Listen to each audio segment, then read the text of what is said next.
গভীর রাতে অন্ধকার আকাশে হঠাৎ দেখা যায় এক বিশাল উজ্জ্বল আলোকপিণ্ড, যা দেখতে অনেকটা বিশালাকার জেলিফিশের মতো। গত শুক্রবার রাশিয়ার সেন্ট পিটার্সবার্গ শহরের বাসিন্দারা আকাশে এই অবিশ্বাস্য এবং অদ্ভুত দৃশ্যের সাক্ষী হয়েছেন।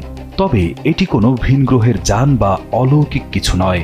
মহাকাশ বিজ্ঞানে একে বলা হয় স্পেস জেলিফিশ। বিজ্ঞানীরা জানান এটি সাধারণত রকেট উৎক্ষেপণের পর তৈরি হয়। যখন ভূপৃষ্ঠে সূর্য ডুবে যায় কিন্তু ওপরের আকাশে সূর্যের আলো তখনও রকেটের ছেড়ে যাওয়া বাষ্প ও ধোঁয়ার উপর প্রতিফলিত হয়, তখনই এমন উজ্জ্বল ও অদ্ভুত আকৃতি তৈরি হয়। দেশের মানুষকে প্রতিদিন সুরক্ষিত রাখার প্রত্যয় নিয়ে এলো সেফ রাউন্ড সুইচ। রুশ প্রতিরক্ষা মন্ত্রণালয় নিশ্চিত করেছে যে আরখানগেলস্ক অঞ্চলের প্লেসেডস কসমোড্রম থেকে একটি সোয়ুজ 2.1B ক্যারিয়ার রকেট উৎক্ষেপণ করা হয়েছিল। এই রকেটটি বায়ুমণ্ডল অতিক্রম করার সময় এর পেছনে যে কুয়াশার মতো লেজ তৈরি হয়েছিল, তাতেই সূর্যের আলো পড়ে এক মায়াবী জেলিফিশের রূপ নেয়।